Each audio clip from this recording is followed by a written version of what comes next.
कभी नवाब सिंह, कभी मोहित खान, कभी हाजी रजा, कभी जियाउर रहमान बर्क, ये सब समाजवादी पार्टी के नेता रहे हैं और इनमें से कुछ अब भी हैं। और इन सभी के अवैध अतिक्रमण पर बुलडोजर चल चुका है।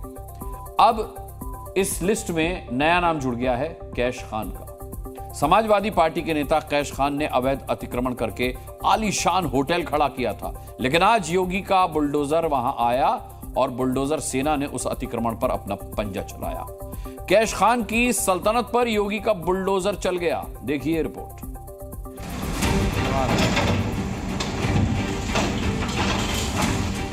एक बार, दूसरा बार, तीसरा बार, और इस तरह पीले पंजे ने आखिरकार अवैध कब्जे की नींव हिला दी।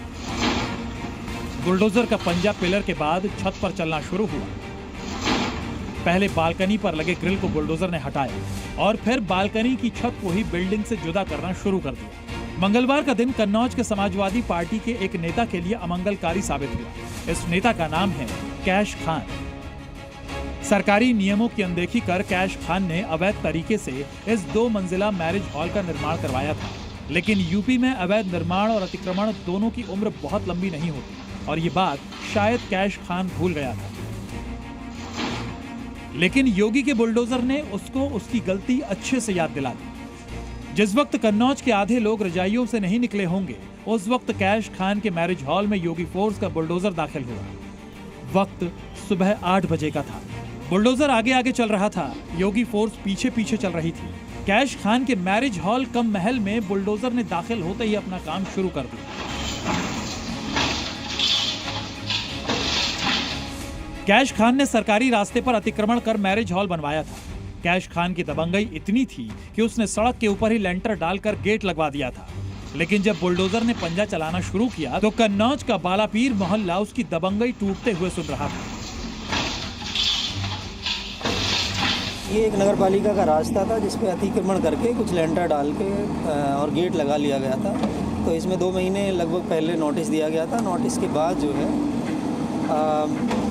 यहाँ पे सिविल कोर्ट से स्टे लिया गया था। अब स्टे किसी तरह का नहीं है और नगर पालिका के द्वारा ये रास्ता साफ कराया जा रहा है। इसमें गेट हटा दिया गया है और बाकी जो अतिक्रमण है उसे भी हटा रहे हैं।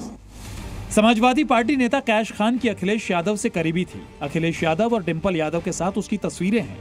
वैसे अखिलेश के साथ कई नेताओं की तस्वीरें होंगी, लेकिन कैश खान को अखिलेश यादव ने बड़ी जिम्मेदारी सौंपी थी। वो समाजवादी पार्टी का कोषाध्यक्ष रह चुका है। पॉलिटिकल करियर के अलावा कैश खान का आपराधिक इतिहास भी लंबा चौड़ा है।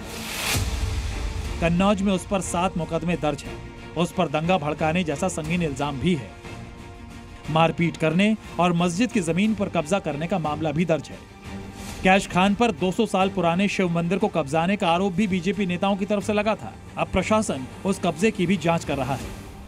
उत्तर प्रदेश सरकार का बुलडोजर तो न्याय का प्रतीक है। वो विधि के दायरे में चलता है और जो लोग विधि विरुद्ध कार्य किए रहते हैं, अतिक्रमण किए रहते हैं, गरीब की जमीन कब्जा किए रहते हैं, उसके खिलाफ चलता है। तो मुझे लगता है कि अगर कोई कार्य जो न्याय का प्रतीक बनता है उसको तो सर्व समाज का समर्थन रहता है, उसमें बुराई क्या है। अगर आप अतिक्रमण करेंगे तो निश्चित तौर पे आपके खिलाफ कार्रवाई होगी। कन्नौज का समाजवादी पार्टी नेता कैश खान जितना दागदार है, उससे ज्यादा दागदार कन्नौज का ही समाजवादी पार्टी नेता नवाब सिंह यादव रहा है। उस पर तो लड़की से रेप का आरोप भी है। पिछले साल नवाब सिंह के करीबी पर भी बुलडोजर एक्शन हुआ था। वैसे बीते 1 साल में कई समाजवादी पार्टी नेताओं के खिलाफ बुलडोजर की कार्रवाई हो चुकी है। हाल ही में संभल से समाजवादी पार्टी सांसद जियाउर रहमान के अवैध निर्माण को बुलडोजर ने गिराया था। पिछले साल अयोध्या के समाजवादी पार्टी नेता मोहित खान के अवैध निर्माण पर भी बुलडोजर चला था। मोहित खान नाबालिग के यौन शोषण का आरोपी रहा है। फतेहपुर में समाजवादी पार्टी नेता हाजी रजा मोहम्मद के अवैध निर्माण पर भी बुलडोजर चल चुका है। वो हिस्ट्री शीटर रहा है। वैसे बुलडोजर किसी पार्टी को देखकर नहीं चलता, कब्जे और अतिक्रमण के खिलाफ चलता है। ये बात अलग है कि ऐसे अवैध कब्जे में समाजवादी पार्टी के कुछ नेता शामिल पाए गए हैं। कन्नौज से प्रभम श्रीवास्तव के साथ ब्यूरो रिपोर्ट, जी मीडिया।